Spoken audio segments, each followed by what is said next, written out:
clase. Empezamos a ver el impulso nervioso. A ver, ustedes recuérdenme.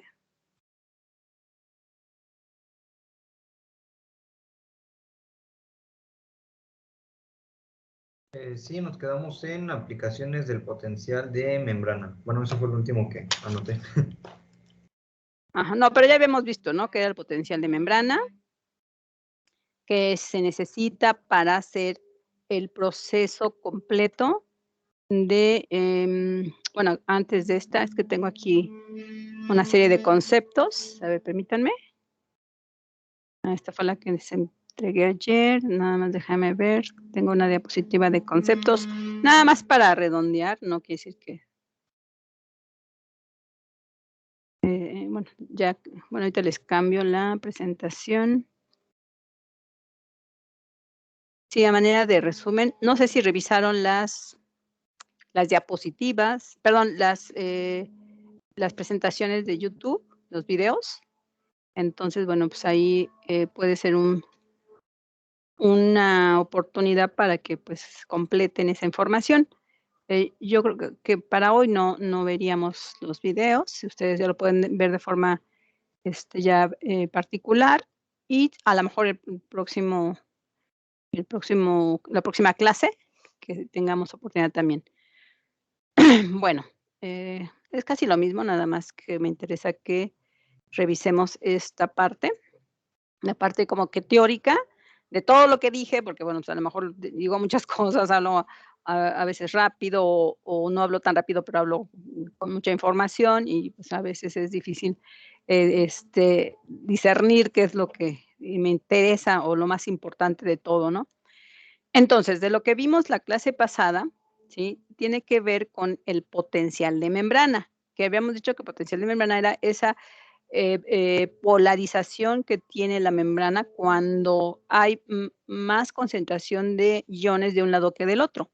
Así así literal, se forman polos, polo positivo afuera, polo negativo adentro, gracias a la participación de la bomba sodio-potasio, ¿sí? Eso es generado por por las bombas o los múltiples procesos enzimáticos de la bomba sodio-potasio, y que después de un tiempo, pues se polariza la membrana. Esta polarización genera una corriente, un microvoltaje, que activa o abre los canales iónicos dependientes de voltaje y entonces invierte el proceso y ya vamos a un potencial en acción. Entonces, aquí es importante entender pues qué es un ion. O sea, en este caso hablamos del ion sodio, ambos son cationes porque tienen carga eléctrica positiva, ¿sí? Entonces, ambos iones, sodio y potasio, son los que participan en este proceso. Hay otros, ¿sí? En la neurona también participa mucho la bomba de calcio, pero también el calcio es un ion positivo y también se está expulsando normalmente hacia afuera de la membrana de la neurona, y bueno, cuando se abren los canales dependientes de voltaje de calcio, igual entran de forma acelerada para invertir el proceso, invertir la polaridad o invertir la carga. Canal iónico, ya vimos que hay diferentes canales iónicos, los canales permanentemente abiertos que les permiten difundirse estos iones, o sea, cuando hay mucha concentración afuera y poco adentro, pues se van movilizando de forma normal, ¿sí? Entonces, estos canales están formados por proteínas de la membrana, que como dije, son específicos para cada ion, que bueno, pueden ser permanentemente abiertos, canales dependientes de voltaje que están cerrados, pero que solo se abren ante la presencia de un potencial en reposo o de un potencial de membrana. Y ya los últimos, pero eso solo específicamente en la membrana final o terminal de axones o dendritas de las neuronas, los canales dependientes o regulados por neurotransmisores, ¿sí? Todos son conjuntos proteicos o complejos proteicos de la membrana que hacen precisamente este transporte de iones. Finalmente son canales iónicos, independientemente de con qué se activen o que estén abiertos permanentemente, ¿sí? Todos están en la membrana, o sea, atraviesan completamente la membrana para que por difusión, una difusión acelerada, mediada por los canales, pues se permita este cambio, este intercambio, entrada, sobre todo de iones al interior de la célula, ¿sí? Eh, Polaridad, bueno, polaridad ya habíamos mencionado, que es la capacidad de tener cargas, más cargas de un lado que de otro, más cargas positivas de un lado que del otro extremo de la membrana. O sea, del lado interno de la membrana puede estar en un momento dado menos positivo o más negativo adentro y más positivo, mucho más positivo afuera. Y luego, pues, gracias a estos procesos de cambio, bueno, voltaje, apertura de iones, entrada masiva, entrada acelerada de los iones que invierte la polaridad, ¿no? O sea, estas cargas netas adentro y afuera de la membrana, ¿sí? Que no siempre van a ser siempre positivas o no siempre, negativas adentro, positivas afuera. Puede variar, ¿eso de qué va a depender? Pues, del momento de la polarización de la membrana, del potencial mismo de la membrana. El impulso nervioso es el transporte de información, específicamente hablamos de iones a través, bueno, de esta comunicación membrana, si a eso le podemos llamar información, a través de todas las neuronas o los nervios, por medio de estas, moléculas o sustancias que son sodio y potasio principalmente, ¿sí? Aquí yo le pondría también calcio, pero bueno, en menor proporción, y su interacción con la membrana, o sea, todo lo que vimos con la bomba sodio-potasio, ¿sí? Y todos los canales que también ya revisamos. ¿Qué es el potencial de reposo? Es el estado donde no se transmiten impulsos por esa neurona, es como el estado basal, ¿sí? O de reposo inicial, positivo afuera, negativo adentro, ¿sí? Después de la acción de la bomba sodio-potasio, que siempre va a sacar muchos iones, sodio afuera, más sodio afuera que potasio adentro, ¿no? Porque es la inversa, es una antiportasa, saca sodio y mete potasio, pero el potasio siempre está en menor concentración, por eso la carga neta de la parte externa de la membrana va a ser positiva, ¿sí? Y si le sumamos la bomba de calcio, pues también la bomba de calcio saca calcio del interior de la célula y también hay más calcio afuera de por sí y lo sigue sacando, ¿sí? Entonces es el estado como inicial o basal de la membrana cuando está polarizada, ¿sí? Entonces aquí no se confunden con el potencial en reposo, que también corresponde al potencial de membrana o potencial de membrana inicial. Aquí sí muy importante que lo entiendan. De hecho, se los voy a bueno, los que ya hayan visto el cuestionario, es una pregunta del cuestionario. ¿Sí? ¿Sí queda claro esta parte? Sí, profa. Bueno, potencial en acción. Entonces, uno es en reposo, basal, inicial, y el de acción es la inversa, cuando se cambia la polaridad por la apertura de los canales iónicos dependientes de voltaje. Sí, acuérdense que el potencial del reposo genera un voltaje que abre los canales iónicos de sodio, potasio, calcio, y entonces se invierte o se cambia la polaridad, y al cambio de polaridad, ¿sí? Le llamamos potencial en acción. En ese momento avanza la corriente, se desplaza por paquetes a lo largo de la membrana del axón y entonces ahora sí hay una corriente neta, pero no se puede mantener así, tiene que volver a cambiar a reposo para volver a estar en acción. Igual sigue acción, reposo, acción, reposo, hasta que recorre toda la membrana o que salte a través de los nódulos de Ranvier, porque, pues, bueno, en el caso de los axones, porque sería un recorrido muy largo si lo hiciera nada más de forma lineal sobre la membrana. En las dendritas sí, las dendritas pues, son más cortas, entonces el proceso así ocurre, pero en los axones sí requiere de otros mecanismos, ¿no? Entonces, el potencial de acción es la transmisión del impulso nervioso, o sea, de esta corriente eléctrica a través de la neurona, cambiando las concentraciones intracelulares y extracelulares de ciertos iones. Estamos hablando otra vez del sodio, potasio y calcio, ¿sí? O sea, nos está indicando que es el cambio brusco de concentración de iones adentro y afuera de la célula, ¿sí? Si había mucho calcio y sodio afuera, pues cuando es el potencial de acción se invierte, ¿sí? Por cierto, también la próxima clase vamos a analizar un caso, como un problema, o sea, ¿qué pasaría si el calamar gigante le pudieran hacer tal y tal cosa?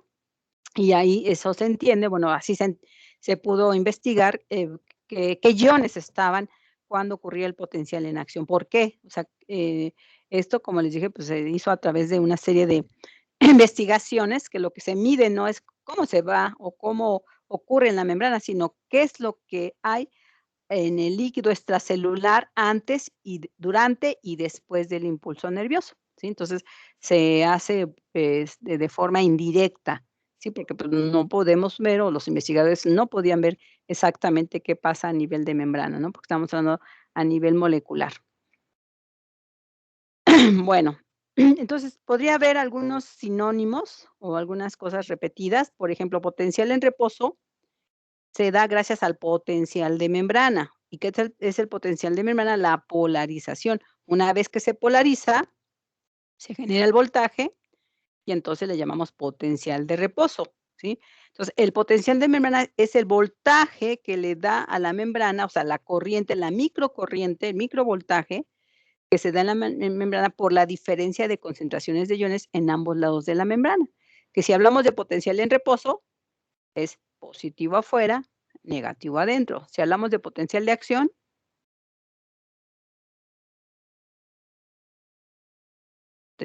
¿cómo estaría la polaridad de los iones? Es negativo afuera y positivo adentro. Se invierte completamente el efecto. La repolarización es regresar al estado basal y así sucesivamente a lo largo de toda la neurona, ¿no? Eso que ya lo vimos, o sea, el inicio, bueno, la inicio se supone que es la parte que está, a ver, nada más.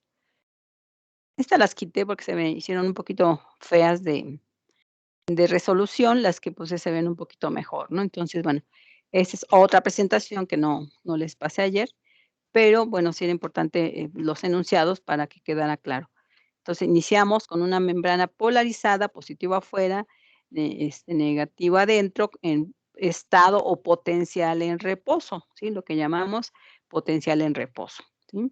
Y luego, cuando bueno, esto genera una microcorriente, un voltaje que abre los canales iónicos de sodio, de potasio, de calcio, y se invierte la polaridad por la entrada acelerada de los iones, porque hay mucha concentración, ¿sí? Afuera, sobre todo de sodio y calcio, y entonces se invierte. Ahora hay mucho adentro, o positivo adentro, negativo afuera, y entonces en ese momento se considera potencial en acción. Y así sucesivamente. Después otra vez se restablece la misma condición porque al acabar el voltaje se vuelven a cerrar los canales, la bomba sigue funcionando y hace lo mismo, entonces se invierte, o sea, se regresa al estado basal o se repolariza como estaba originalmente, ¿sí? Y así sucesivamente, se repolariza y se vuelve a despolarizar. Entonces, todo esto a través de toda la longitud del axón, ¿sí? Bueno, entonces ya parte de lo que vimos. No sé si haya todavía dudas. Revisamos también los canales dependientes de voltaje. ¿Sí revisamos esta parte?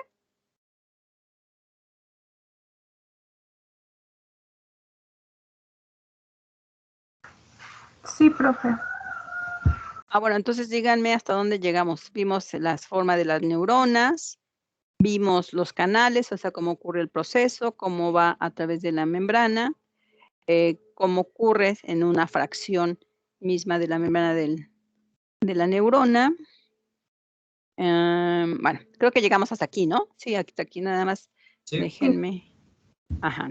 Voy a quitar esta presentación porque la otra que tengo. Ay, yo no sé ustedes, pero yo me estoy muriendo de frío aquí, donde estoy, hace mucho frío, como llueve todos los días. Estoy en un lugar donde parece congelador, y eso que todavía no empieza el invierno. Entonces, a ver cuánto aguanto de frío. Y cambio nada más de presentación, que tengo unas anotaciones especiales. Es la misma, nada más que modificada para que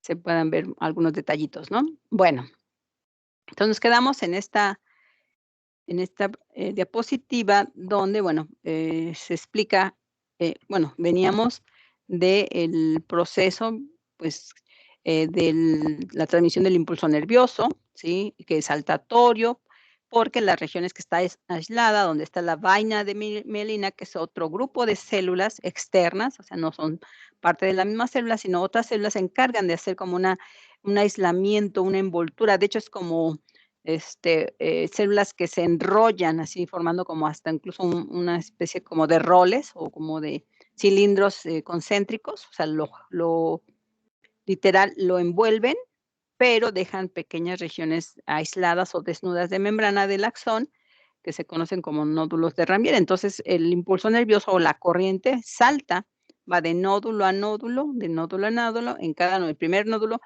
polarizado, despolarizado, repolarizado, despolarizado, así sucesivamente, hasta llegar a la terminal del axón, la terminal de la membrana del axón, que puede ramificarse.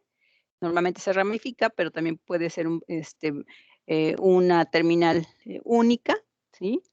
Que puede unirse a la siguiente neurona, o sea, neurona a neurona, o a un músculo, o a las células epiteliales, o cualquier epitelio, tanto externo como interno, ¿sí? Entonces, dependiendo de qué tipo de células se conecte, pues sería el proceso. Vamos a ver entonces qué ocurre entre neurona a neurona, porque como ya les había comentado, no hay una unión membrana a membrana de las neuronas. O sea, las neuronas no forman un tejido verdadero, forman una masa celular, ¿sí? Que aunque es sólida porque se forma como una red muy intrincada, una red muy firme, o sea, sí tiene una forma, un soporte, una resistencia, pero no hay tejido verdadero, o sea, no hay unión célula-célula. Entonces, ¿cómo transmitir o pasar ese impulso nervioso, esa corriente eléctrica, porque finalmente es una corriente eléctrica, a la siguiente neurona, ¿sí? O al músculo, si no se tocan, ¿sí? Tampoco va a tocar a la célula muscular. Entonces, bueno, les había comentado del espacio sináptico, o sea, el acercamiento, no se tocan, pero sí están muy cerca. No se unen, pero sí están prácticamente en el mismo espacio, ¿sí? Y se genera este microespacio que está realmente llevando a cabo la conexión, pero sin tocarse, ¿sí? Entonces, ¿cómo es? Tenemos a nuestra neurona o el botón o terminal de la membrana del axón, ¿sí? Que también le llamamos neurona presináptica o neurona efectora, o sea, la que lleva, ¿sí? el impulso nervioso, y la que la va a recibir es la neurona receptora o la neurona postsináptica. O sea, sinapsis es como la parte del medio, presináptica y postsináptica, ¿sí? Entonces, en la presináptica o la efectora, se supone que viene ya con su impulso, su estímulo, ¿sí? De cambio de polaridad del impulso nervioso, positivo afuera, negativo adentro, inversión, o sea, despolarización, o sea, potencial en reposo, potencial en acción, reposo, acción, así sucesivamente, ¿sí? Estas bolitas que vemos aquí, que dicen vesículas sinápticas, las vesículas, ¿sí? Van a cargar a los neurotransmisores, pero estas vesículas provienen desde el cuerpo de la neurona, desde el aparato de Golgi, donde está el cuerpo de la neurona, y porque en el aparato de Golgi se forman los neurotransmisores, y entonces viajan a lo largo de todo el axón. Es un viaje bastante largo, hablando en términos moleculares, en términos celulares, o sea, es como un viaje eterno, muy largo, pero que además es un viaje que no es gratis, que significa que finalmente se va a gastar la energía de las mitocondrias. Aquí vemos unas mitocondrias que son las que acompañan en el viaje, o sea, las que impulsan a las vesículas, estas como pequeñas capsulitas de neurotransmisores, las impulsan a lo largo de todo el axón. ¿sí? O sea, tienen que viajar desde el cuerpo de la neurona, pasando por todo la longitud, que puede llegar a ser muy grande, 10, 20 veces más la longitud de lo que está formando el cuerpo o el soma de la neurona. Entonces, sí es un viaje largo, impulsado por el ATP. Recuerden que las mitocondrias son la fábrica de ATP, ¿sí? Pero no van así solitos, o sea, ese es el impulsor, es como el motor, pero el vehículo, o sea, el carrito son los microtúbulos del citoesqueleto. Entonces, vamos a ver que existen muchas proteínas internas que también funcionan de una forma dirigida y además en un sentido, siempre es hacia la parte final. Ya después vamos a hablar en citoesqueleto cuáles son las señales para que solamente viajen en ese sentido, y van a viajar siempre y cuando haya ATP. Todo es a través de señales o reacciones de fosforilación. Por eso es importante el ATP. Entonces, como sea, llegan hasta la parte final, ¿sí? Pero ahora tienen que esperar la señal para que una vez que reciban esa señal, se fusionen con la membrana plasmática, la parte final de la membrana, aquí que vemos en rojito, y una vez que se fusionan, vierten, porque son vesículas de secreción, vesículas que van a fusionarse y vertir el contenido de su carga, que en este caso la carga, pues, es el neurotransmisor o los neurotransmisores, ¿sí? Ya una vez que se vierte en este espacio, o sea, por eso tiene que ser muy cerrado, muy pegadito, en este espacio sináptico, pues entonces del otro lado de la neurona receptora o la postsináptica, pues tiene sus canales y sus receptores de neurotransmisores, ¿sí? Que vemos así como que estas manitas o estos simbolitos verdes, que son receptores, reconocen al neurotransmisor, ¿sí? Y se abren porque son canales iónicos, lo que habíamos visto. Tienen un punto de unión, tienen un sitio receptor, ¿sí? Del neurotransmisor, luego viene el neurotransmisor, se une al sitio específico del receptor y una vez que está en el sitio adecuado, en el sitio correcto, se abre el canal. El resto de la proteína o de las proteínas actúan y se abren. Entonces, al abrirse, ¿qué pasa? Sabemos que siempre en el líquido extracelular, en todo el tejido nervioso, va a haber mucho calcio y mucho sodio, son los iones principales. Entonces, al abrirse los canales dependientes de neurotransmisores, pues se mete el calcio, se mete el sodio, como estamos viendo aquí abajo, ¿sí? Entonces, es una entrada igual de forma intempestiva, de forma acelerada. Y entonces, si están en membrana, que normalmente tenía su potencial en reposo, recuerden que muchas células pueden tener potencial en reposo por la bomba sodio-potasio, venía positivo, bueno, acá vamos a empezar desde este lado, ¿sí? Positivo afuera, negativo adentro. Al abrirse los canales y entrar los iones, invierten la polaridad. Ahora se van a meter los iones sodio-calcio, va a haber mucha concentración adentro y ahora el positivo va a ser en la cara interior de la membrana de la otra neurona, de la neurona receptora. Entonces, en este momento se activa al potencial en acción.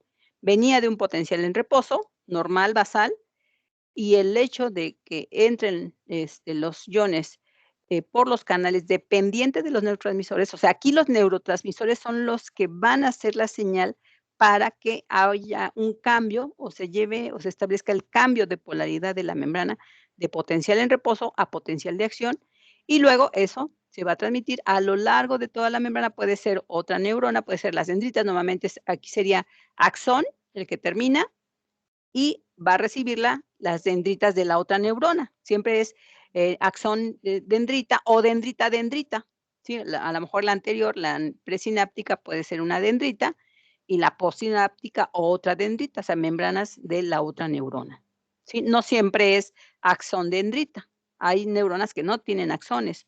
Tampoco puede ser axón-axón, siempre es axón dendrita, ¿sí? O dendrita. Bueno, entonces ese es el proceso. Ahora, ¿hasta qué momento va a continuar el cambio de la polaridad? Hay varios mecanismos. Algunos son cuando se destruyan O sea, el medio extracelular puede también cambiar todos aquellos neurotransmisores que no se unieron, se eliminan, se degradan en el líquido extracelular.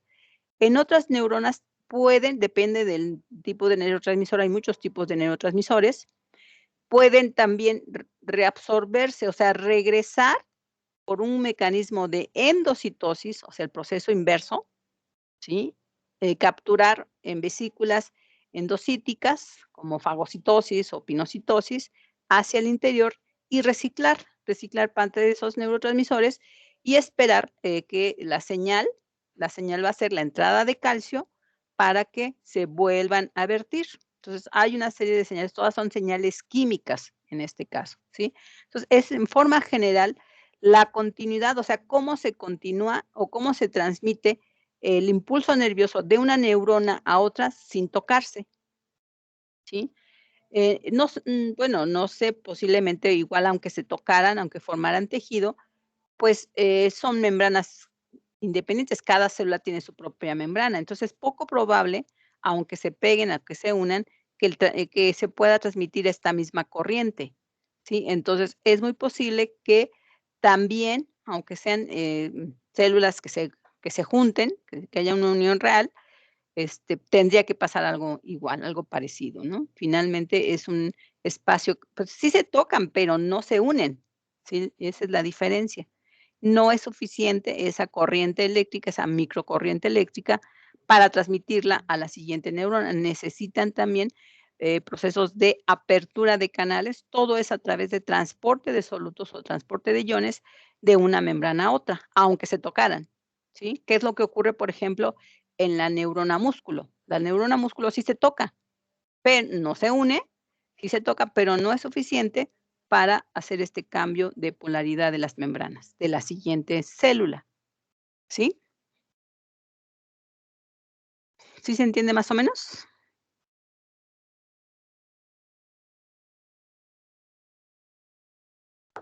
Sí, Sí, profa. maestra. Bueno, y ustedes cuando vean esta parte lo van a poder ver en los videos que yo les subí, algunos muy generales, otro más específico, pero bueno, ustedes también pueden buscar información un poquito más detallada, con mucho más información científica.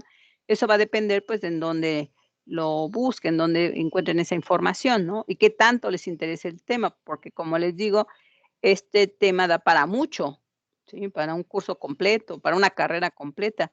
Pero la intención aquí en esta materia, en esta unidad, es solo entender los procesos de transporte de las membranas a través de la membrana para, bueno, ver como la aplicación, ¿sí? Que son tan importantes los procesos de transporte que a eso se le debe el impulso nervioso, la conexión neurona-neurona, y no es la intención ver cómo funciona el sistema nervioso, sino nada más qué pasa a nivel de membrana.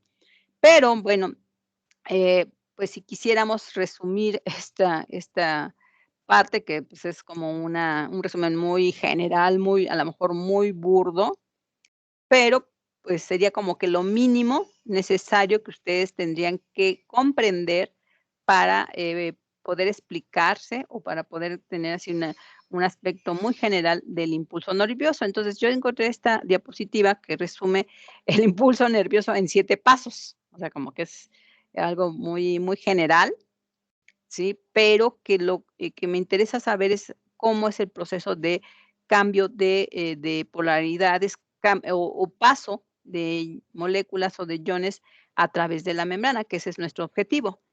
Y por ahí, pues también en el camino aprendemos cómo se lleva a cabo la sinapsis o la conexión neurona-neurona para el impulso nervioso. Entonces, el impulso nervioso es una aplicación o una consecuencia, porque pues bueno, la célula no piensa, pero es una consecuencia de los mecanismos de transporte, todos activos, transporte facilitado, transporte activo y transporte por simple o por difusión, ¿sí? Todo se activa. Aquí los papeles protagónicos van a ser las bombas sodio-potasio y las bombas de calcio, ¿sí? Sin esas, pues no se podría generar esa polarización de la membrana o ese potencial de membrana basal o también le llamamos en reposo, ¿sí? Entonces, vamos a analizar estos 7 pasos, que también puede servir para contestar su pregunta. Dice, ¿cómo se lleva a cabo el impulso nervioso? Entonces, ustedes, pues, depende si se quieren ahí aventar todo un rollo o lo quieren revisar, lo quieren recuerden que no se los voy a revisar o no sé, bueno, puedo revisarles las respuestas que ustedes me indiquen el día de la clase, ¿no? Pero no es que me lo tengan que entregar, ¿sí? A ver, nada más. No lo tienen que entregar, entonces, lo pueden leer, lo pueden poner. Esta diapositiva va como muy al caso para explicarlo de forma simple, pero aquí lo importante es que ustedes lo comprendan. Entonces, todo lo que dije en la clase pasada y esta clase, bueno, lo que acabo de explicar, lo podemos resumir en 7 pasos. Entonces, vamos a analizarlos. No sé si tengan duda. Aquí nada más. Permítanme, porque creo que se me movió. No, ya no la puedo modificar. Es que se moví la diapositiva, entonces se quedaron ahí los cuadritos desfasados, pero bueno, ya no se puede modificar. Bueno, paso número 1. Tenemos en el lado izquierdo, en la parte superior, es como la figura completa, bueno, más completa de la neurona, así como que un dibujito un tanto burdo, así muy poco desarrollado, pero lo que nos indica es el cuerpo de la neurona, o sea, la parte central de la célula, su núcleo. No vemos los retículos ni la Golgi, pero se supone que en esa región de la parte citoplasmática, ¿sí? De la mayor, se forman en el retículo los péptidos o los oligopéptidos que van a formar los neurotransmisores. En el aparato de Golgi se modifican, ¿sí? Y ya salen en forma de vesículas, ya englobados los neurotransmisores. Entonces, síntesis de neurotransmisores en el soma de la neurona. Soma se refiere al cuerpo de la neurona. Específicamente, ustedes deben de comprender que es en el retículo y Golgi. Específicamente Golgi, o sea, ahí se maduran. Entonces, podemos decir que salen del aparato de Golgi de la neurona, ¿sí? En vesículas rodeadas de membrana. O sea, las vesículas van a tener siempre membrana. Entonces, paso número 1, síntesis de neurotransmisores en el aparato de Golgi de la neurona y salen envueltos en vesículas. Vesículas también se llaman de secreción, ¿sí? Bueno, y se supone que tienen que atravesar todo lo que les expliqué, que van siendo impulsadas por el ATP de las mitocondrias y pues montadas en los microtúbulos del citoesqueleto, en fin, todo eso pues no lo tienen que explicar, ¿no? Nada más dónde se fabrican o dónde se sintetizan. Punto número 2, transporte de neurotransmisores, o sea, a través de este mecanismo, si no dice cómo, no da el detalle, pero se tienen que transportar desde el soma, desde donde se generan en el aparato de Golgi, en el citoplasma, hasta la parte final del axón, ¿sí? Transporte de neurotransmisores, aquí faltaría decir que es en la terminal del axón, como lo muestra el recuadro de la izquierda, ¿sí? Paso número 3. Bueno, estos quedan ya, pues, no es suficiente que lleguen hasta la parte final del axón, o sea, se quedan almacenados en las vesículas. Entonces, almacenamiento de los neurotransmisores, se quedan ahí esperando la señal para poderse conectar o poderse fusionar con la membrana y vertirse. Entonces, hasta ahí el paso número 3 es, ya llegaron, ya están ahí los neurotransmisores, las vesículas con los neurotransmisores y se almacenan o se quedan ahí esperando. Entonces, paso número 4, llega el potencial. Bueno, aquí hay que ver que pues cómo se transmite el impulso nervioso, pues a través del cambio de polaridad de la membrana, potencial en reposo, acción, reposo, acción, así a lo largo de todo el axón, hasta llegar a la parte final, que le llamamos el botón del axón o el extremo del axón. Entonces, llegada del potencial de acción, ¿sí? Y recuerden que el potencial de acción es cuando hay un intercambio de iones, ¿sí? En este caso, apertura de canales iónicos de sodio, de potasio, de calcio, pero se requiere en esta parte final, es muy importante y hay más canales iónicos de calcio, requerimos el calcio. La presencia de calcio es fundamental es la señal. Cuando aumenta la concentración de calcio en la parte final del axón, es la señal para que la vesícula cargada con los neurotransmisores se fusione con la membrana terminal. Entonces, la llegada del potencial de acción causa la entrada de calcio masiva, acelerada, y la entrada de calcio, también entra sodio, también sale potasio, en fin, pero aquí hay, digamos, más cantidad de calcio, ¿sí? Porque se requiere más en esa región que en cualquier otro lado del axón, ¿sí? Se supone que en la parte final hay más canales de calcio, ¿sí? Sin el impulso nervioso, pues no habría apertura de calcio, de estos canales de calcio, y por lo tanto no se acumularía calcio suficiente para hacer la fusión. Hay otros receptores, hay otras moléculas que, bueno, ya no las mencioné, ya no son tan importantes. Aquí el más importante o crucial es el calcio, ¿sí? Entonces, hasta ahí se puede decir que termina la función o la transmisión del impulso nervioso de la neurona presináptica, ¿sí? Entonces, estamos en la neurona presináptica. Paso número 5. El hecho de aumentar la concentración de calcio en la parte terminal de la membrana presináptica, ¿sí? Provoca, como ya lo mencioné, la unión o la fusión de las vesículas secretoras con neurotransmisores a la membrana y liberación de los neurotransmisores en la región sináptica. Recuerden que es el espacio sináptico, ¿sí? Aquí un poquito más exagerado, pues no está tan separado, pero bueno, para fines didácticos, para que puedan ver el efecto. Y ya que se virtieron los neurotransmisores en este espacio, ¿sí? Vamos al punto número 6. Se unen estos neurotransmisores a los receptores de la otra neurona, de la neurona receptora o postsináptica, ¿sí?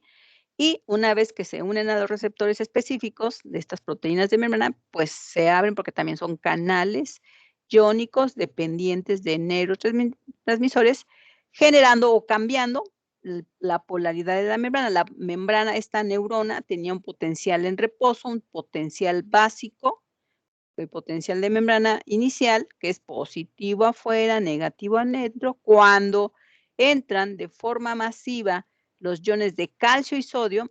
Otra cosa importante, estos canales iónicos solo son para sodio y calcio, no hay para potasio, ¿sí? Porque recuerden que el potasio está en menor concentración, entonces realmente no habría un cambio neto de polaridad si fuera por el puro potasio. Aquí lo que importa es el sodio y el calcio. Entonces recuerden que los canales iónicos son específicos para ciertos iones, no para cualquier ion, en este caso solo para sodio y calcio.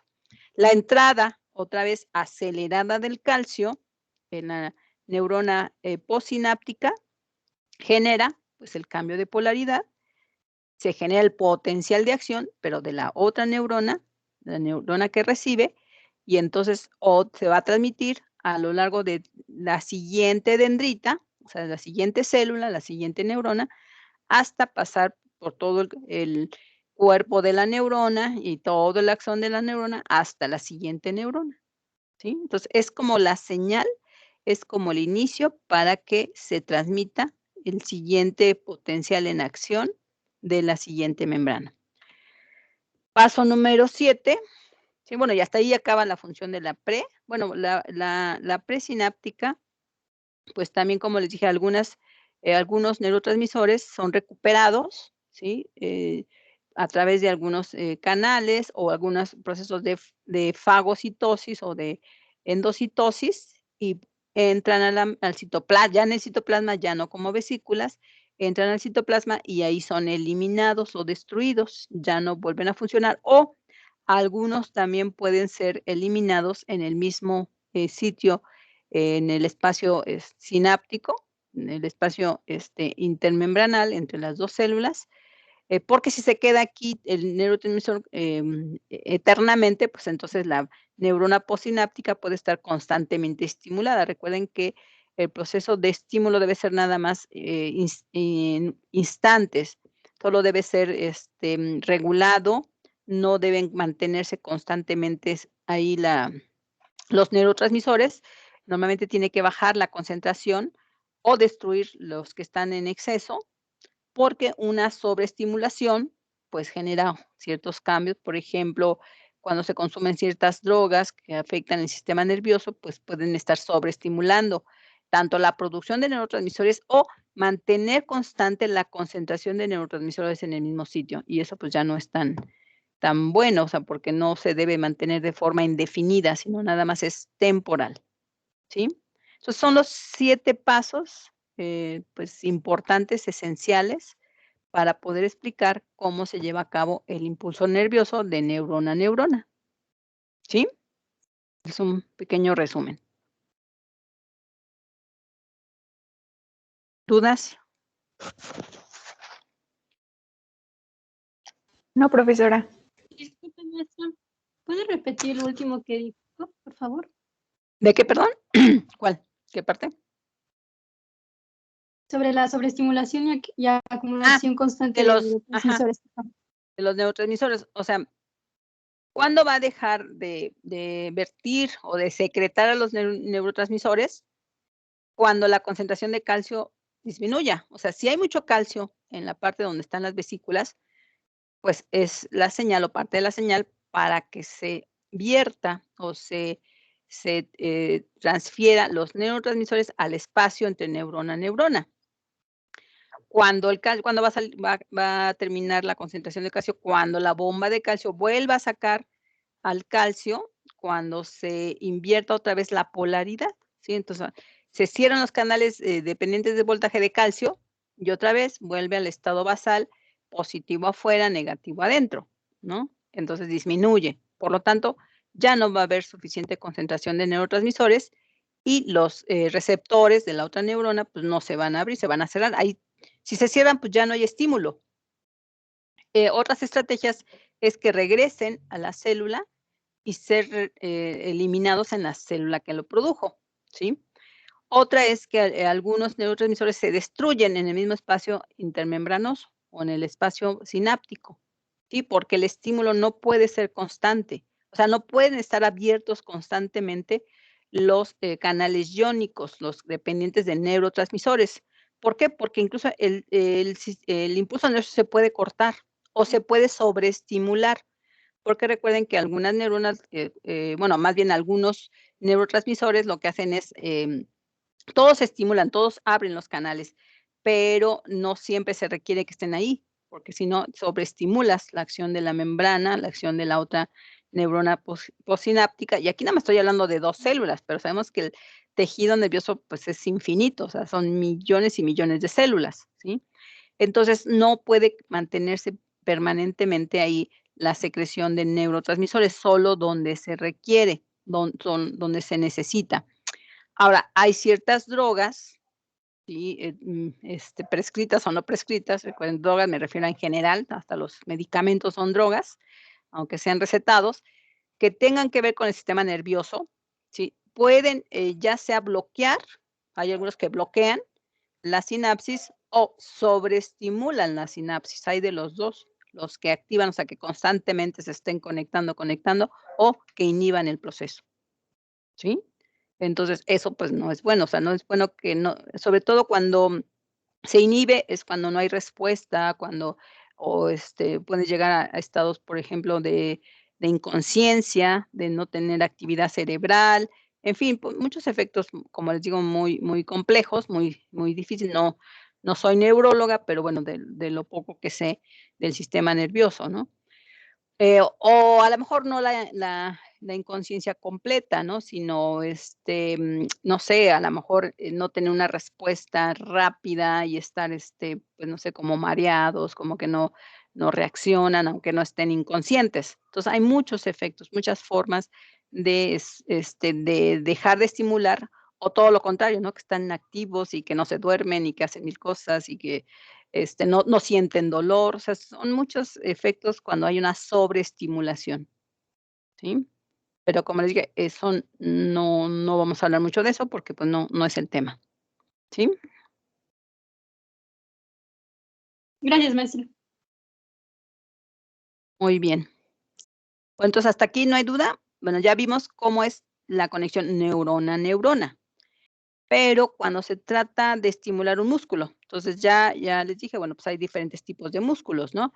Esto puede para conectar al músculo, neurona a músculo, va a haber ciertos músculos que, pues, no tenemos que estar nosotros, estimulándolo de forma consciente, sobre todo, por ejemplo, el músculo liso, que abarca todos los intestinos, los músculos, el músculo cardíaco, que es muy importante, ¿no? O sea, esos, tienen una conexión y una regulación muy, muy específica. O sea, no necesitamos estimularlo porque de forma ya normal, de forma ya programada, sí, está muy bien, acoplado, pero sí hay que cuidar mucho, pues, las concentraciones de iones, ¿sí? ¿Por qué cuando alguien se enferma o tiene, no sé, algún problema de lo que sea, ¿no? Siempre lo que hacen es ponerle sueros, o sea, suero, ya sea que tengan una infección o que tengan, no sé, un infarto o que tengan alguna enfermedad, ¿sí? Claro que, un infarto que no los mate, obviamente. Este, siempre hay que estar cuidando en el suero que les ponen cuando llegan a los hospitales la concentración de iones. Y vemos que sin el sodio, sin el potasio y sin el calcio no es posible mantener de forma sana o de forma continua el impulso nervioso, ¿sí? Porque no nada más hablamos de los nervios cerebrales o de los nervios periféricos, hablamos también de aquellos nervios que controlan o regulan la contracción del corazón, la contracción de los intestinos. A lo mejor dice, ay, bueno, pues si no estoy comiendo, a lo mejor no es tan importante los intestinos. Pues podría ser, pero bueno, es involuntario, pero no podemos dejar de contraer al músculo cardíaco, ¿sí? Entonces, siempre se tienen que cuidar mucho, tanto la concentración de iones como el tamaño de los calibres o el tamaño, de la parte interna de los capilares sanguíneos, de las venas, de las arterias, porque pues, normalmente la causa de los infartos es que tienen alguna arteria o alguna vena tapada, ya sea por coágulos, ¿sí? Por alguna enfermedad, o que también sea por exceso de, ciertas grasas que disminuyen, van haciendo más delgaditos los conductos sanguíneos, y eso es lo que realmente provoca los coágulos, ¿sí? Pero bueno, eso no tiene que ver con el sistema nervioso, o no tiene que ver con la conexión neurona-músculo, tiene que ver con que no hay un buen flujo. A lo mejor el corazón sí está funcionando, lo que no está funcionando es que las arterias o algunas venas estén tapadas, pero es por otra cosa, ¿sí? ¿Sí me explico? Es muy complejo porque, pues, estamos hablando de un organismo completo, un organismo fisiológicamente complejo con muchas funciones, con muchos órganos. No es la intención de entender o comprender, todo cómo funciona. Ya van a tener oportunidad, como les digo, de conocer un poquito más a nivel integral cómo funciona el cuerpo, cómo, funcionan los demás órganos, cómo se coordinan. Hay una materia que se llama fisiología animal, o neurobiología, pero en este caso, pues, nada más el sistema nervioso. Entonces, ahí sí lo vamos a ver ya más como, como organismos, como órgano, como individuo completo de muchos órganos y sistemas, ¿sí? Pero aquí nada más célula a célula. Ahora, del que sí podemos, a lo mejor, tener un poquito más de control, es el músculo cardíaco, los músculos que le llamamos músculos, como autónomos, ¿no? O sea, que si yo quiero levantar la mano, pues, nomás con pensarla lo levanto, si quiero levantar el pie, si quiero caminar, si quiero bajar, subir, es algo que yo puedo, decidir, ahí sí son mis músculos cardíacos, ¿sí? Ahí no tengo que, esperar a que las neuronas o los nervios periféricos, pues, hagan el movimiento, a menos de que tenga una enfermedad, no sé, ahí, motora, que no me funcionen los músculos que mueven las piernas o los brazos, ¿no? Entonces, bueno, pero cuando funciona normal, ¿qué es lo que realmente pasa a nivel celular? ¿Sí? Bueno, entonces sabemos que, pues, la neurona, otra vez aquí como ya la conocemos, con sus dendritas, sus somas, su cuerpo de la célula, su axón revestido por mielina, ¿sí? Así como su aislamiento, su terminal celular que se ramifica y cada fibrita que vemos aquí, el músculo esquelético, los músculos del cuerpo en general, son como tubitos alargados. De hecho, son como en forma de aguja, en forma de cilindro, o sea, fibras muy alargadas.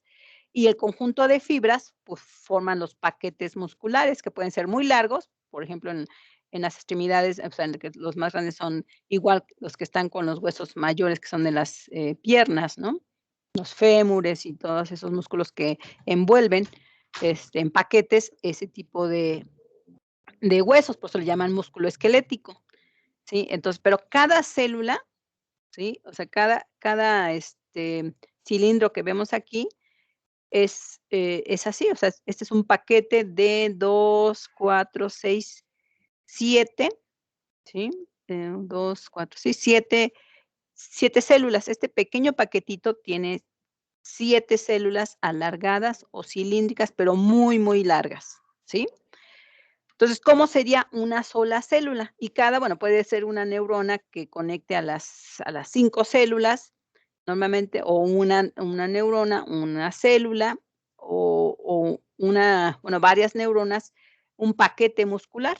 Lo importante es que haya una terminal nerviosa en cada célula, ¿sí?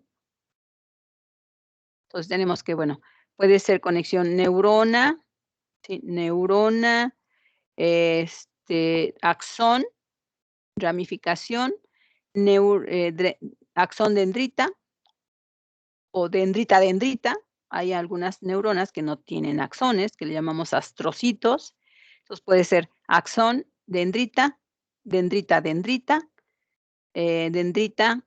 axón, músculo. Esas son las conexiones que normalmente hay en el sistema nervioso, ¿sí? Entonces, ¿cómo va a ser la conexión o el impulso y la activación del músculo esquelético a través, bueno, de cualquier músculo, pero voy a explicar nada más el del músculo esquelético, ¿sí? Bueno, aquí sí voy a pasar un video, ya que acabé de explicar, para que se entienda un poquito mejor, ¿sí? Bueno, entonces tenemos, ahora sí, nada más es una sola célula. Aquí tenemos la membrana de esta célula. Normalmente las células de los músculos tienen en su interior proteínas fibrilares, que se ven como estos cilindritos, ¿sí? Que están formados por 2 proteínas muy importantes, proteínas fibrilares o proteínas que forman fibras alargadas, ¿sí? No es el citoesqueleto, bueno, pues algunas a lo mejor sí, pero es más grande que el citoesqueleto normal. Estas tienen como un citoesqueleto muy desarrollado, pero que no todas los van a tener. La primera proteína se llama miosina, la segunda se llama actina. Entonces, estas 2 están normalmente entrelazadas o imbrincadas, alternadas, una fibra de un tipo y otra fibra del otro tipo, ¿no? Y formando paquetitos, y estos paquetitos están también concéntricos a lo largo de toda la célula. También va a tener un retículo endoplásmico especial. Normalmente ya vimos que existe el retículo endoplásmico rugoso, el retículo endoplásmico liso. Este es un retículo endoplásmico liso, pero modificado formando una red, o sea, todas estas fibras de actina y miosina que llamamos miofibrilla, ¿sí? Alternada con diferentes fibras de estas 2 proteínas, lo envuelve a manera de red. O sea, quedan armadas, pero con hagan de cuenta como una malla, como una red que va a envolver todos los paquetes o todas las miofibrillas para que estén en un solo punto y que estén además paralelas. Este retículo, ¿sí? Además tiene una función especial, también se llama retículo sarcoplásmico, que es único también en las células musculares. No hace la síntesis de proteínas, no hace la síntesis de membranas como en el liso, sino que lo que hace es realmente formar la red, acomodar o tener en un sitio específico cada una de las fibras y además es una bolsa que acumula calcio. Otra vez el calcio aquí va a ser fundamental para la contracción muscular. ¿Y por qué calcio? Porque se requiere calcio para la contracción, ¿sí? Ahorita vamos a ver cómo es el proceso. Entonces, más o menos así es la estructura celular de la célula muscular, ¿sí? Entonces, bueno, aquí nada más como un pequeño corte.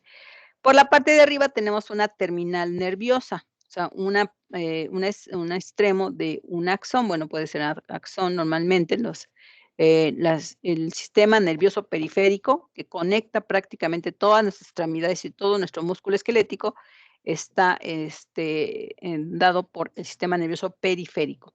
Entonces, siempre va a haber por lo menos una terminal nerviosa por célula, ¿sí? Que quiere decir que puede ser un axón, normalmente son axones, ¿sí? Y este es el que va a transmitir el impulso nervioso, se va a conectar con la membrana de la célula muscular y esa activación, ese estímulo, va a permitir que las fibras o las miofibrillas de actina y miosina se intercalen y esa intercalación, ese desplazamiento, ese movimiento genera la contracción muscular. Como les dije, en nuestro músculo esquelético, pues nuestra contracción es voluntaria.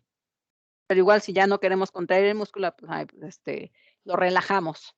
Hay veces que se mantienen mucho tiempo contraídos porque hacemos un esfuerzo extra y bueno, puede llegar, digamos, a doler, puede llegar a estar como, inflamado, dolorido por golpes o por exceso de uso. Exceso de uso me refiero que a lo mejor se echaron una carrera y tenían, no sé, muchos, o que subieron a la Malinche o que subieron al Popo y no estaban, preparados para subir o caminar tanto, entonces, pues, nos pueden llegar a doler los músculos o por un golpe o un traumatismo. Pero bueno, eso es otra cosa, ¿sí?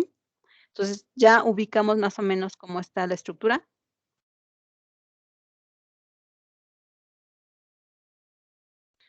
Bueno, entonces, esto es aquí también, bueno, es lo mismo, tiene el mismo principio que neurona a neurona, nada más con una pequeña modificación. Bueno, aquí primero les explico y después les paso el video. Bueno, ¿qué pasa? Vamos a situarnos.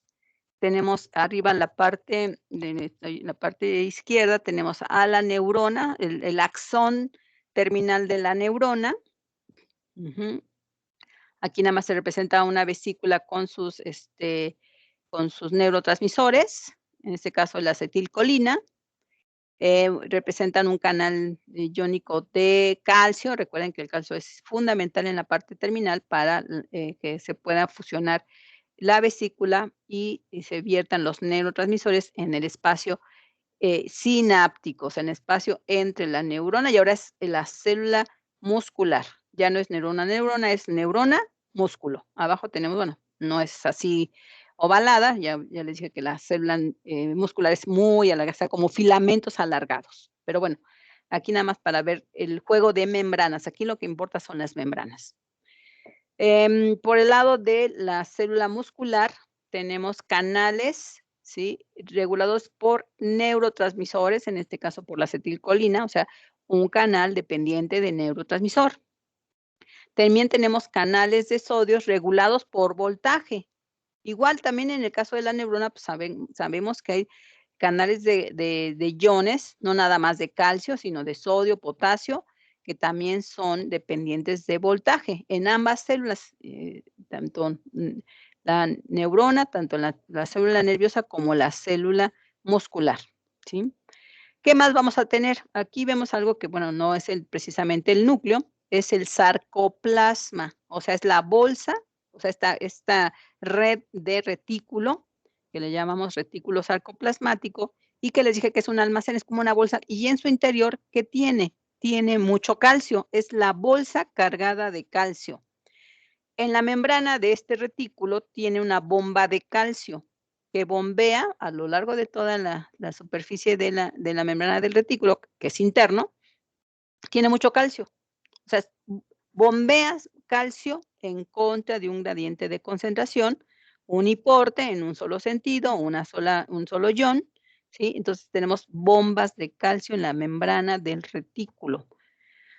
Ahora, como ese retículo, bueno, lo podemos ver mejor acá arriba, está prácticamente en toda la superficie, tanto externa como interna de la membrana, prácticamente a veces que ni siquiera se ve el núcleo de tan desarrollado o tan imbrincado que está el retículo. El retículo además tiene una pequeña conexión, sí se conecta o sí está muy cercano a la membrana de la célula. Acuérdense, la membrana es la parte como rojita. Entonces, ¿qué va a haber ahí? Va a haber canales de calcio regulados por voltaje que se conectan, ¿sí?, con la membrana del retículo. Bueno, entonces, ¿qué va a pasar? Pues ya nos ubicamos cómo está la estructura, cómo estaría, digamos, el proceso membranoso de la neurona y del músculo, de la célula muscular. Entonces, aquí vamos a tener 3 membranas importantes. La membrana de la neurona, la membrana periférica de la célula muscular y la membrana del retículo sarcoplásmico, ¿sí?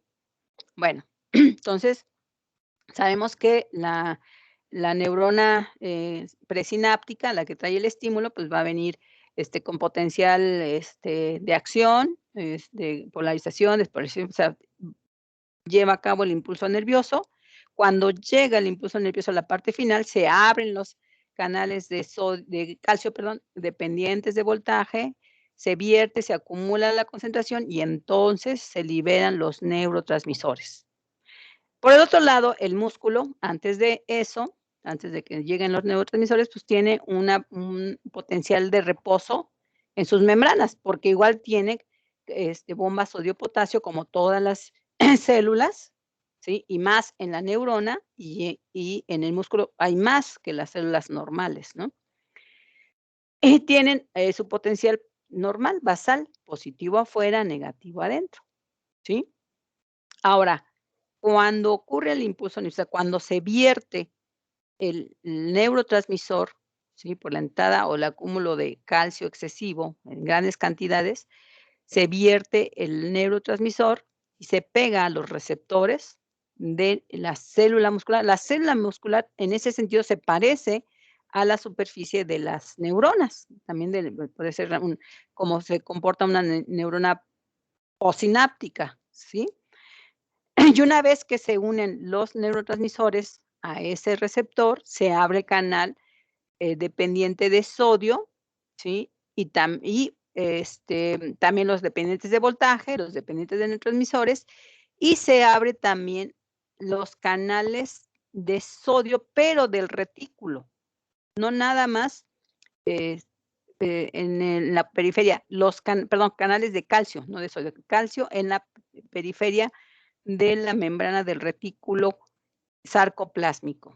Este solo tiene canales de calcio, no tiene canales de sodio. Entonces, ¿qué pasa cuando viene el impulso? Cambia la polaridad, se abren los canales dependientes de voltaje en el retículo y entonces, si es una bolsa que estaba cargada originalmente con mucho calcio, una concentración excesiva de calcio, cuando llega el estímulo y se abren los canales, ¿sí? Y se abren para vertir el calcio, pero el calcio no se sale a la periferia de la célula, se sale al citoplasma, se vierte al citoplasma, ¿sí? Entonces es salida, pero interna. ¿Sí me explico? Del retículo, del interior del retículo se sale el calcio, porque bueno, es un canal, son muchos canales. ¿Y qué pasa cuando le abren la puerta? Se salen por difusión. ¿Por qué se abrieron? Por la llegada del voltaje, por la llegada del impulso nervioso de la neurona efectora o presináptica a la superficie de la membrana del músculo, porque se abrieron los canales tanto dependientes de voltaje como los dependientes de neurotransmisores, ¿sí? ¿Y qué pasa cuando se vierte el calcio? Se contrae el músculo. Esto lo hace de forma autónoma, pues, el músculo cardíaco, ¿sí? Nosotros necesitamos otro tipo de estímulo, ¿sí? Que puede ser voluntario, pero, pues, necesitamos calcio. Y otra cosa importante, aquí todavía no vemos la contracción muscular. La contracción muscular no nada más requiere calcio, requiere ATP.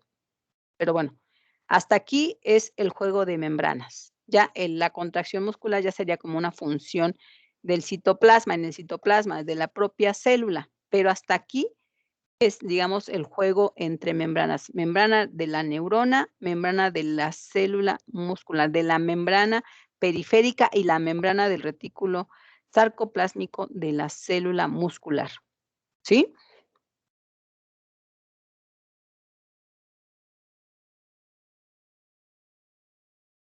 Sí, profe. Bueno, entonces quiero pasarles este pequeño video. Es un video muy... Este no lo tengo, este no lo encontré en YouTube. Ya es un, ahorita se los paso. Es un video viejito, ya hace como 8 años que lo bajé y ya no lo encuentro. Pero bueno, al menos ya lo tengo. Lo subí también a la plataforma de Edmodo, por si lo quieren revisar. Y aquí en el video animado, pues vamos a ver cómo se lleva a cabo el proceso. Pero primero tienen que entender cómo, o sea, qué pasa a nivel de célula, qué pasa a nivel de neurona y superficie de la célula muscular, de la membrana del músculo. Entonces, bueno, ¿sí alcanzan a ver? ¿Ya se ve? Sí, profesora. Ya, profe. Bueno, ¿qué vemos? Aquí vemos un brazo, el hueso, el músculo sobre el hueso del brazo. Aquí está la clavícula, ¿cómo se llama? Ay, se me fue el nombre del hueso. El cúbito y el radio, ¿qué es? ¿Ustedes se acuerdan? El número. El húmero, anda. Entonces, es un músculo que es aquí donde ustedes cuando hacen ejercicio, pues el bíceps se les desarrolla, ¿no? La fibra muscular, el paquete muscular.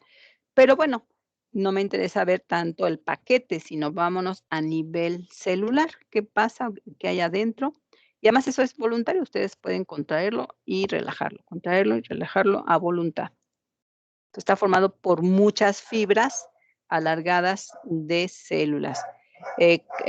Cada una es, por ejemplo, aquí está el núcleo, esta cosa no sé si alcanzan a ver como una mancha moradita arriba. Esta sería una sola célula muy alargada y el núcleo de esa célula. Como filamento es una neurona, es una terminal nerviosa, una terminal de un axón. Entonces, cada fibra, cada de estos cilindros alargados es una sola célula. Por acá también abajo se ve otra manchita morada que indica que es el núcleo de esa célula. ¿Sí? Entonces, bueno, seguimos con el proceso.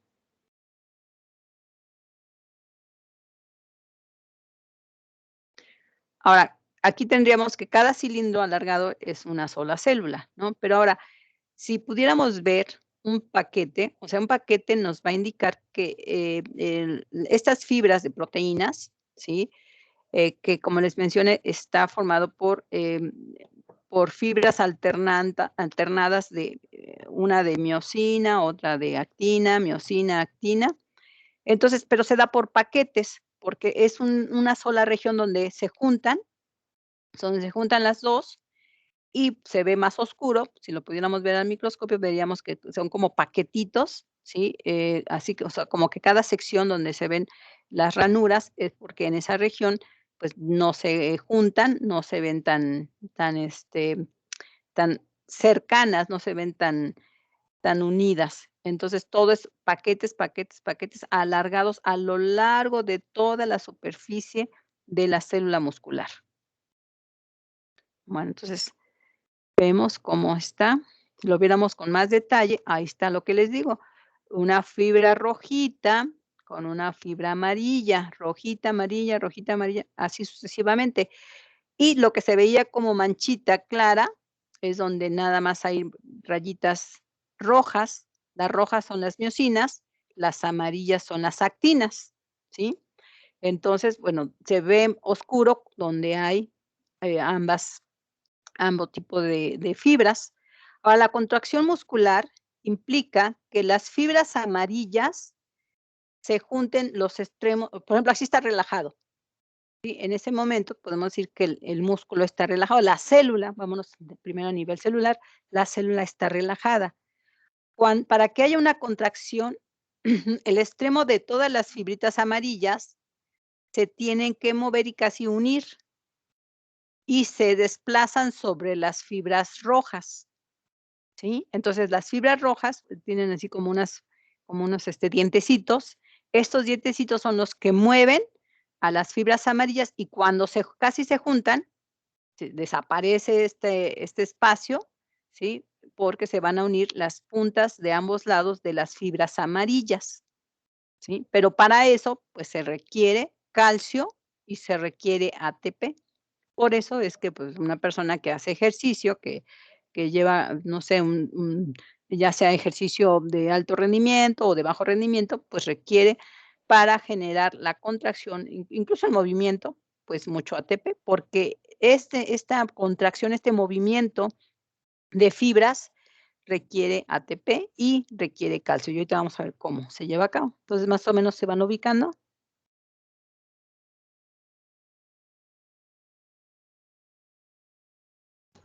Sí, profesora.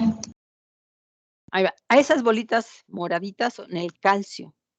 El calcio ya está ahí y se empiezan a desplazar. Se unieron las fibras amarillas desplazándose sobre las rojas, ¿sí? Entonces, puntitos moraditos, esos puntitos. Si no hay calcio, no se lleva a cabo ese proceso.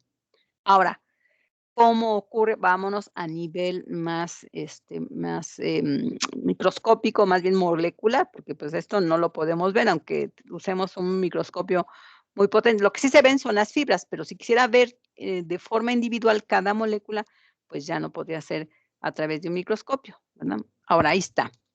Las fibras amarillas son las de actina que están arriba y las fibras rojas son las de miosina que están abajo. Le decía que tenía como una especie de dientitos, las rojas, ¿sí? Muchos dientitos, y las amarillas también tienen, bueno, no tan prominentes, pero tienen unas estructuras que son proteínas, otra proteína diferente, ¿sí? Como azulita, ¿sí?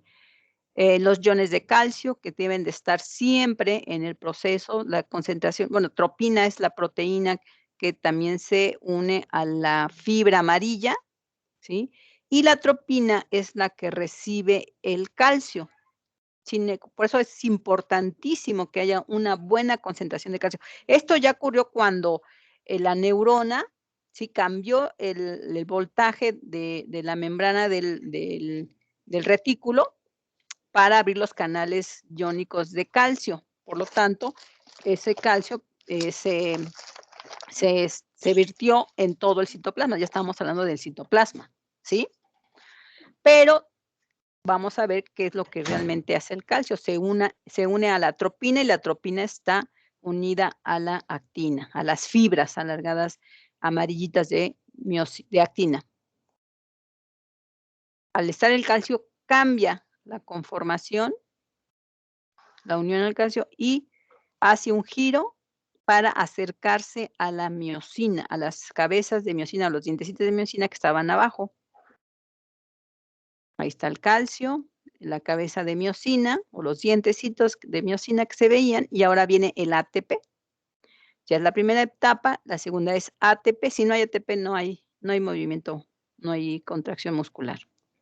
Y entonces lo que hace es unirse, esa energía sirve para unir los dientes de la miosina, o estas fibras de miosina, las cabezas de miosina, a la actina, a las fibras amarillas, esos hilitos amarillos, y hacer el desplazamiento y unir o acercar a todas las fibras amarillas que estaban acomodadas como le llaman también sarcoma, y en la contracción unirse, acercarse. Y ese es el proceso de contracción, unir a las fibras amarillas de ambos lados del sarcoma.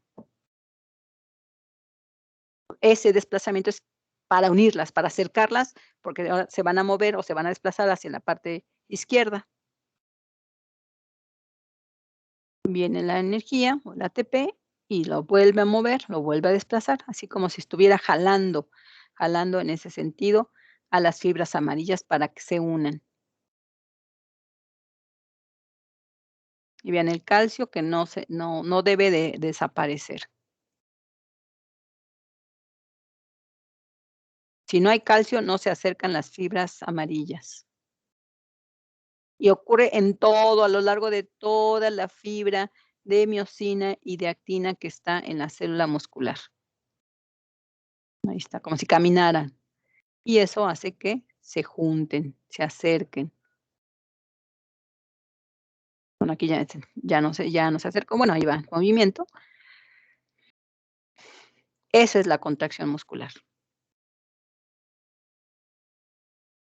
Pero ¿por qué se separan? Porque empieza a disminuir la concentración de calcio. ¿Por qué disminuye la concentración de calcio? El hecho de que se vaya el calcio o disminuya, regresa a la atropina a su posición y separa a las fibras amarillas, a las fibras de actina, y ya se dejan de mover. ¿Pero por qué desaparece el calcio?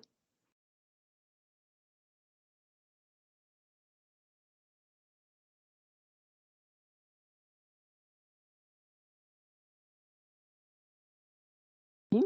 Ahí está. Y allí termina, ya se está repitiendo, pero ya se acabó. Bueno, entonces más o menos una aproximación, no es así como que el proceso aquí ya es integrado, ya es todo. Pero a ver, la pregunta, ¿por qué el calcio desapareció y se relajó el músculo o esa fibrita?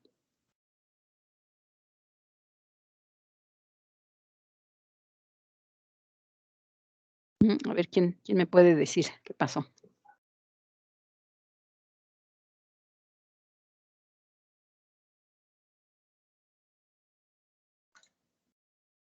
¿No? ¿Nadie?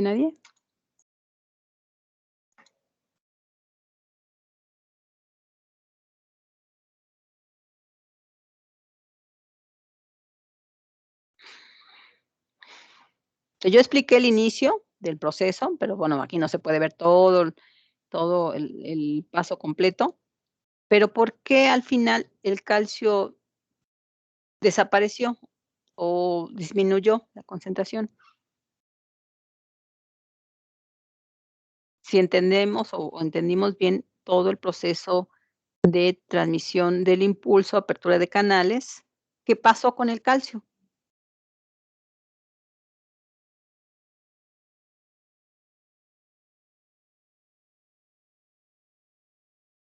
¿Nadie? ¿Sí me escuchan?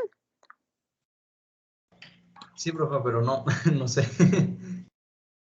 Porque, bueno, lo que vimos ahorita en el video es cuando está, el músculo activado, o sea, la acción se activó, salió el calcio, está estimulado por la entrada, están los canales iónicos abiertos, canales de calcio, canales de sodio, pero lo más importante es que en el sarcoma o retículo sarcoplásmico, bueno, vamos a llamarle retículo, ¿sí? Mientras esté el impulso nervioso, están abiertos los canales de calcio y se salen al citoplasma, ¿no? Al citoplasma. Cuando se cierran los canales, cuando ya no hay neurotransmisores, volvemos a la etapa original, a la etapa basal. ¿Cuál es la etapa basal? No hay comunicación, los canales se cierran, tanto los dependientes de neurotransmisores como los iónicos, se cierran los canales de calcio, la bomba de calcio sigue funcionando en el retículo, lo regresa al interior del retículo, lo regresa a la bolsa, la bomba de calcio. Entonces, disminuye la concentración de calcio en el citoplasma. Acuérdense que el calcio va a estar en el citoplasma para la contracción. Sí, lo que vimos ahorita en el video es porque el calcio está en altas concentraciones, muy altas concentraciones en el citoplasma, pero porque está el estímulo nervioso. Si no hay estímulo nervioso, pues se regresa al estado basal. Pasamos aquí del estado contraído, podemos decir, aunque no vemos aquí las fibras, pero se supone que del lado derecho ahora está contraída la célula muscular, ¿sí? Porque está el estímulo, se están virtiendo los neurotransmisores a los canales iónicos dependientes de neurotransmisores y de voltaje, ¿sí? Aquí lo más importante es que está estimulada la membrana del retículo para sacar calcio. Cuando ya no hay estímulo, pues se cierran y la bomba regresa otra vez el calcio a su lugar y regresamos al estado basal. El estado basal, donde tenemos a la célula del lado izquierdo, pues no está contraída. Contraída cuando se estimula. Se disminuye el calcio. También puede ser cuando no hay ATP. Recuerden que la contracción requiere forzosamente los dos iones, bueno, en este caso las 2 moléculas, calcio y ATP. ¿Qué tal si sí hay calcio, pero no hay ATP? No se puede llevar a cabo tampoco la contracción, aunque esté estimulado, aunque el impulso nervioso se dé. Por eso también se puede parar el músculo cardíaco, porque no haya suficientes iones. Y eso nosotros no lo podemos controlar. Nosotros no podemos decir, pues quiero que mi músculo cardíaco se mueva, se bombee. No, eso es autónomo. Pero si las concentraciones de calcio, las concentraciones de sodio no están equilibradas o no están en la cantidad, aquí no hay equilibrio en cuanto a concentración, siempre debe haber mucho en el retículo, ¿sí? Cuando está relajado, mucho en el citoplasma cuando está contraído, ¿sí? Entonces, sí por eso es muy importante y puede ser una causa de infartos cuando estas concentraciones de iones no están adecuadas. También puede ser por la falta de ATP. Si no hay ATP, pues aunque haya mucho calcio, pues no se hace la segunda parte, que también es importante, para el desplazamiento de las fibras musculares o de las fibras, en este caso las rojitas y las amarillitas, que son de actina y miosina. Por eso se llama, miocardio, viene de la palabra de miosina, ¿sí? Porque está formada por esta proteína, ¿sí? Más o menos. Igual, aquí no me interesa saber cómo funciona el corazón o cómo funciona el músculo, sino qué pasa a nivel de las membranas de la neurona con el músculo. O sea, aquí lo más importante es que es un proceso de movimiento, de cambio de voltaje, de cambio de polaridad, de apertura y cierre de canales, ¿sí? Tanto de los que dependen del voltaje como los que dependen de los neurotransmisores. Ese es un juego constante de apertura y cierre, en donde, pues, lo más importante aquí es la participación o la entrada, el intercambio de iones, ¿sí? Ya vimos el sodio-potasio y aquí, pues, el actor principal es, el calcio, ¿sí? Bueno, pues eso sería todo en cuanto a membrana, en cuanto a paso a través de la membrana, y ya solo nos queda, pues, el paso de macromoléculas que realmente no pasan, ¿sí? Entonces, bueno, lo vamos a dejar hasta aquí. La próxima clase terminamos esta última parte, que es la endocitosis. Hasta aquí, hasta con el impulso nervioso y el paso de iones, estamos viendo moléculas, iones que atraviesan la membrana. O sea, sí hay un paso, aunque sea mediado por canales, mediado por proteínas, pero sí pasan, ¿sí? Pero va a haber muchas moléculas, macromoléculas, como proteínas, como polisacáridos, como el almidón, las mismas bacterias, los mismos parásitos, virus, que nunca van a atravesar la membrana. Entonces, hay mecanismos para que puedan entrar a través de la fagocitosis, la pinocitosis, pero finalmente quedan atrapadas como vesículas, igual están atrapadas y están limitadas por membrana, pero lo importante es que se pueda aprovechar estas moléculas para que sean nutrientes, para que se incorporen al citoplasma, pero el proceso no es suficiente nada más con englobarlas y meterlas, porque pueden quedar igual atrapadas dentro de la misma célula y ahí atrapadas en vesículas nos sirven como alimento, ¿sí? O sea, bueno, en este caso, en la membrana plasmática, no hay posibilidad de que pueda pasar una proteína a través de la membrana por el tamaño, pero hay membranas especiales, membranas que tienen hoyos literales donde sí pasan las proteínas, pero bueno, ese es otro tema.